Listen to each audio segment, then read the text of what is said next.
어음? 말이 깡이라는 거죠. 전무님 어떡하죠? 만기가 돌아오고 있습니다. 이게 수백억짜리 만기가 돌아오는데 저희 어떡하죠? 현금이 없는데? 짐 싸. 자, 다음 여러분이 봐야 되는 거 환어음입니다. 무역거래에서 환어음까지 오는데 시간이 참 많이 걸렸습니다. 여러분이 그 수표와 약속어음을 보셨습니다. 수표는 뭐야? 사이트 거래죠. 즉 바로 현금으로 교환이 되는 거예요. 약속어음은 뭐예요? 유산스 거래라고 해서 반드시 만기가 있다라고 했습니다. 약속어음은 왜 나왔어요? 갑의 위치에 있는 매수인이 수표 발행하기 싫으니까 돈 나중에 주고 싶으니까 뭐예요? 약속어음이라는 개념이 나왔습니다. 하지만 이 수표와 약속어음이 무역 거래에서 사용될 수 있냐라고 하면은 미묘합니다. 국내 거래에서 수표와 약속어음이 사용되는 이유는 명확해요. 매도인이 물건 가져다 주죠. 그럼 매수인이 뭐예요? 바로 수표를 주거나 바로 약속어음을 줍니다. 그 자리에서 지급수단과 물품의 교환이 되기 때문에요. 안심할 수 있는 거죠.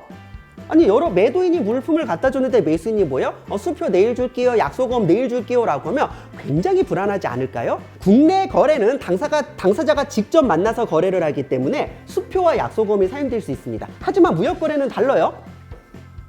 이 매도인이 한국에 있고 매수인이 예를 들어 일본에 있다라고 했을 때 동시에 크로스가 안 되는 거예요. 매도인이 물품을 넘겨받을 때 수표를 받을 수 있거나 약속어음을 받을 수 있는 개념이 아니죠. 매도는 매도인대로 운송인을 통해 물품을 보내고 바이어는 바이어대로 이제 우체국이나 이런 것을 통해 수표나 약속어음을 보낼 겁니다. 하지만 그게 동시에 크로스가 되지 않으면 어떤 문제가 생기느냐?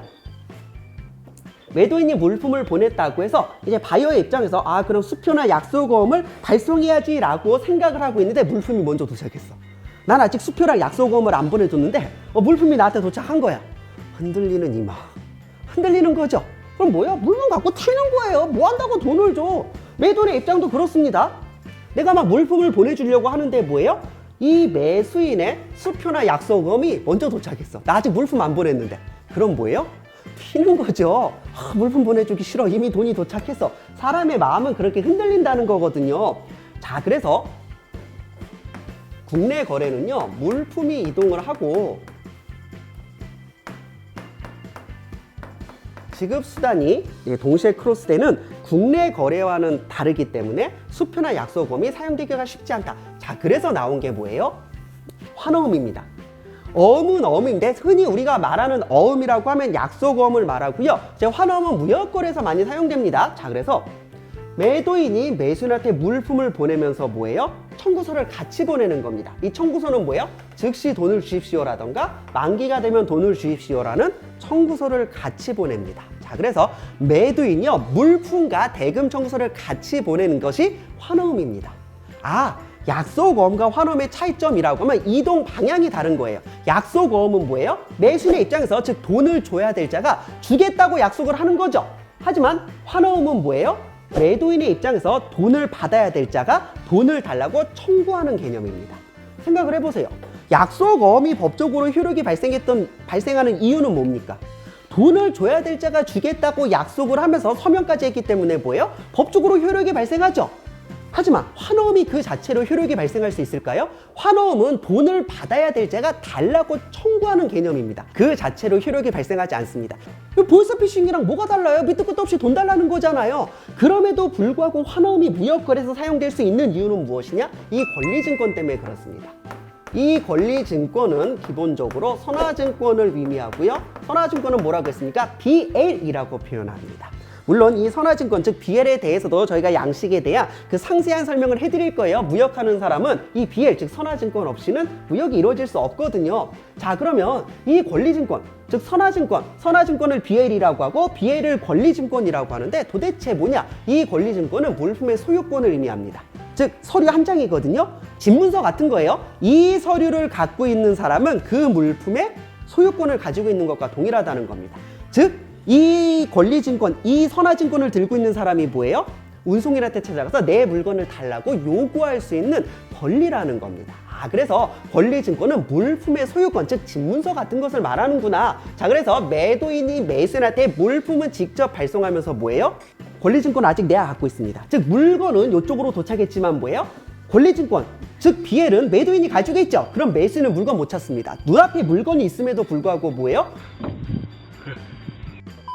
운송인은 뭐라고 합니까? 매수인한테 BL, 선화증권 갖고 와야만 물건을 넘겨주겠다는 겁니다. 그럼 매수인이 매도인한테 빨리 BL 그 권리증권을 보내달라고 요구를 할 겁니다. 자, 그러면 매도인이 매수인한테 권리증권과 환호음을 같이 보냅니다. 자, 그러면서 뭐예요? 이 권리증권 받고 싶어? 이 권리증권을 받아야 물건을 찾을 수 있는 거죠. 이 권리증권을 받고 싶으면 환호음도 같이 받아라. 이해하셨어요? 그래서 환호음이 이용될 수 있는 겁니다. 무역 거래는요, 물품의 권리증권과 환호음이 같이 이동되기 때문에 이런 상황이, 즉 권리증권이 있기 때문에 환호음이 존재할 수 있는 거예요. 우리는 이것을 조금 어려운 말로 환어음이라고 표현합니다. 환어음은 환어음인데 뭐예요? 이게 일본식 서류 화자거든요. 서류.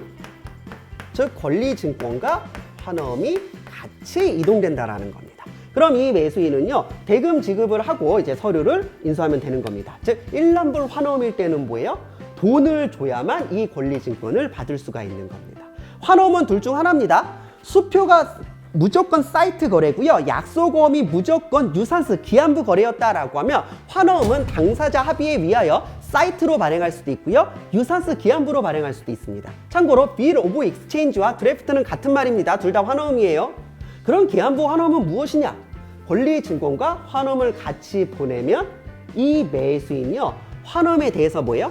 예를 들어 1년짜리 환어음이다. 그럼 1년 후에 돈을 꼭 주겠음이라고 약속을 하고 서명을 하고, 우리는 그것을 인수한다라고 하죠. 바이어가 환어음에 대해 인수, 즉 서명을 하고 환어음은 돌려주고 권리증권은 가져가서 물건은 찾는 겁니다. 이 상황을 보시면 돼요. 자, 그럼 이제 매도인은요, 환어음 가지고 있습니다. 이 환어음은 지금 법적으로 효력이 있어요, 없어요? 있죠. 왜요? 돈을 줘야 될 자가 주겠다고 서명해서 돌려줬기 때문에 이제 이 환어음은 법적으로 효력이 있습니다. 자, 그러면 뭐예요? 90만 원에 할인해서 깡해서 팔고, 그럼 6개월 기다렸다가 못 기다릴 것 같으면 95만 원에 팔고 또 지급 청구하고. 자, 그래서 환어음은 일란불과 기한부로 사용될 수 있고, 기한부 환어음, 즉 유산스 환어음일 때는 뭐예요? 매수인의 인수가 있으면 법적으로 약속어음과 똑같이 사용될 수 있겠구나, 이겁니다. 자, 여기까지 하여서 여러분들이 수표와 약속어음과 환어음에 대한 기본 개념을 알아봤습니다. 여러분이 일단 기본적인 그 환어음, 즉 환어음이 왜 사용되는지를 이해하셨으면 좋을 것 같습니다. 그래야 이제 정식으로 환어음의 양식을 보고, 이제 환어음은 사실 100% 영어로 기재되어 있기 때문에 물론 무역거래에서 사용되니까요, 그 양식을 좀 이해해야 될 필요가 있거든요. 자, 그래서 오늘은 일단 환어음까지 이해를 했고요. 환어음을 이해하기 위해서 약속어음을 먼저 이해를 한 것이고요. 약속어음을 이해하기 위해서 수표를 이해했어야 하는 겁니다. 자, 여기까지가 이제 여러분들이 배워야 했던 내용들이고요. 저는 다음 시간에 더 좋은 영상으로 찾아뵙겠습니다.